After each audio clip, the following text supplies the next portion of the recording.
Yeah, what's going on, people? How you doing, guys? Thanks for everybody who tuned into the Premiership Forum Lounge last night. We had a great show talking about all the results and all the upsets and all the predictions. I got quite a few of them right, didn't I? Yeah, never ceases to amaze me. But guys, listen, news today is a bit up and down, and I guess Gunners fans are waking up with 2 days to go. Not in a good mood this morning. One, because we don't want a lastminute.com business.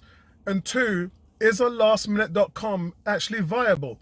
We know that player terms were sorted out with Aouar, and we also know that Arsenal have been dragging their feet to get the money together because they simply haven't been able to sell anybody. We've heard Sokratis being wanted by 3 teams, and actually Everton made a phone call yesterday inquiring about Sokratis. And we've also heard about Klasnach. 2 teams were heavily in for him. One of them was a 9 million bid that actually came in, which still hasn't been closed.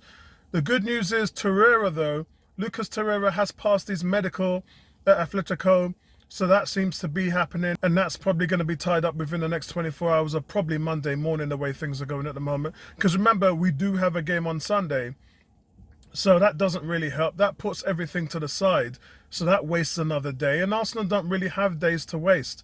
So what we're hearing at the moment now is, and this is something that was said on Tuesday, Jean-Michel Aulas, the Lyon president, said to Arsenal, I'm giving you 72 hours to pay the fee that we've asked you to pay for Houssem Aouar, and if you don't do it by Friday, which was last night, then I'm going to pull the deal off the table.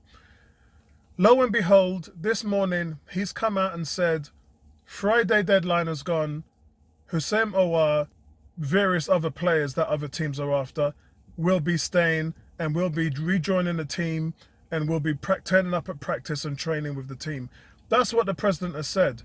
So look, the ball is in Arsenal's court. And look, I've not had any other updates this morning because on the weekend, news is very, very quiet and we don't really get much detail in terms of what's going on because, as I said, the games are on. So really, we're flying blind here. It's really down to Arsenal to communicate with the president and tell him that they're interested and show up with the money, because it has always been about the money. And you have to understand the fact that Arsenal just have not been lucky enough to get any income. None. They'll get a 5-6 million loan fee for Torreira. That's not an issue. But 5-6 million ain't going to do anything. That's not going to pull a deal worth 55 million euros into the can. It just isn't going to work. So I really don't know where things are going to be. We have to just keep our fingers crossed now. It's not whether Arsenal will come up with the money. That's not the question. Well, it is a question because that's a big deal of it. It's not really that. It's will the president take the money? And look, you can't be holding on to a 54 million player and saying, deadline Friday, me done.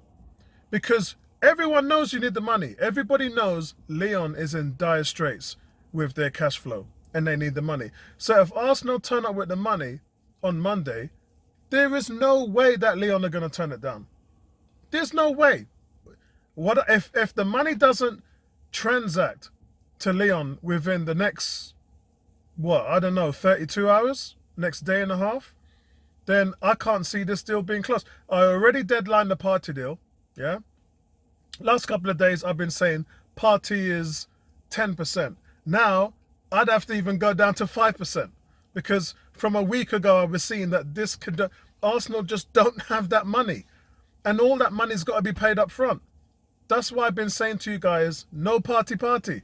The deal is dead. Unless something drastic, unless somebody comes out the woodwork and says, here's 9 or 10 million for Klasnach. Here's a little piece of money, 5 million for Sokratis.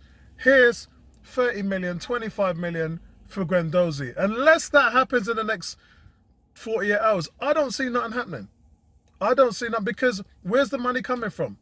And don't get me wrong, Arsenal could spend some of that transactional money, the commercial business, the money from Adidas, apparently has been sidelined because the Emirates is due to lose 144 million this year.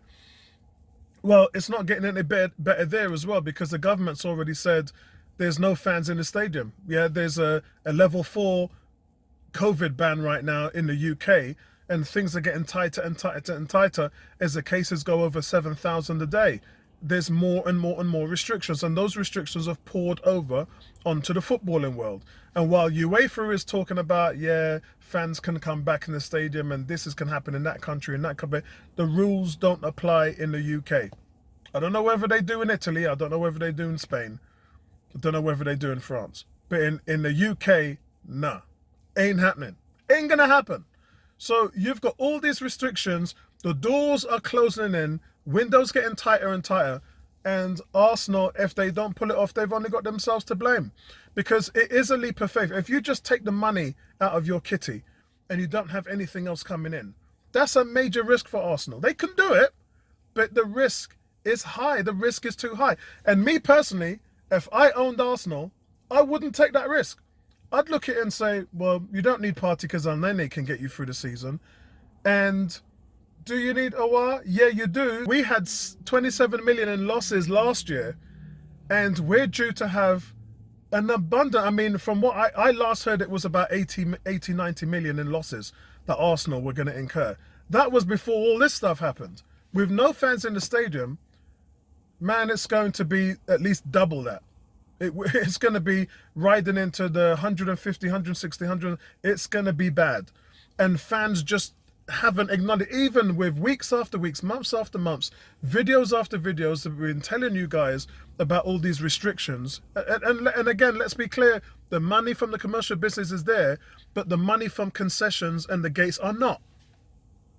And you have to weigh it up. And weighing it up, looking at the books, the numbers don't add up. And that's why they've been sitting back, waiting to see if they can get rid of some of their dead wood. And quite frankly, a lot of these players at Arsenal ain't worth nothing. And you lot knew that from a long time ago. We all knew from a long time ago, your players ain't worth nothing.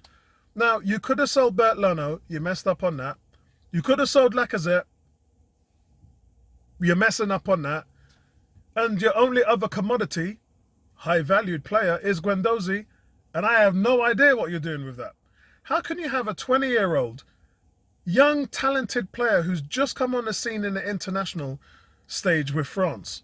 Every team in Europe top team in Europe is talking about Guendouzi, and you can't pull the trigger. That just goes to show you guys how tight money is in Europe. Maybe not for other teams. You see Chelsea splashing, waving around. Man City again bought another player last night, 65 million on a nothing player. So there's foolishness going around. But I think the perception is that that foolishness is happening at the Emirates as well. And it isn't.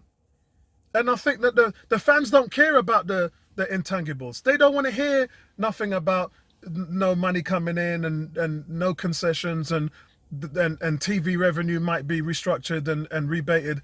Fans don't want to hear that.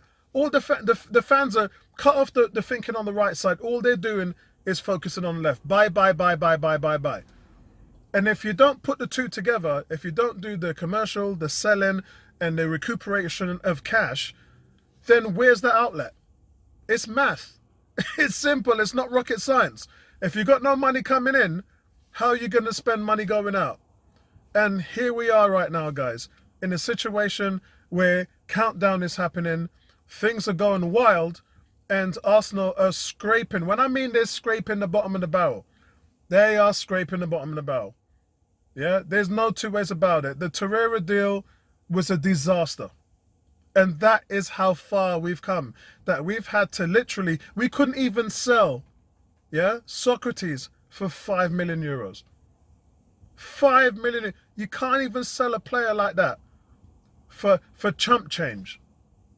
That's how tight things are.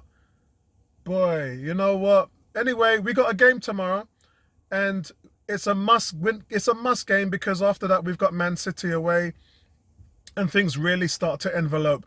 We've got the Europa Cup schedule, which is starting up, and that's going to be very, very time consuming. And listen, we're going to be covering that. We're going to be doing live game watch along, so you guys can join us for all of that. But it's time to dig our heels in.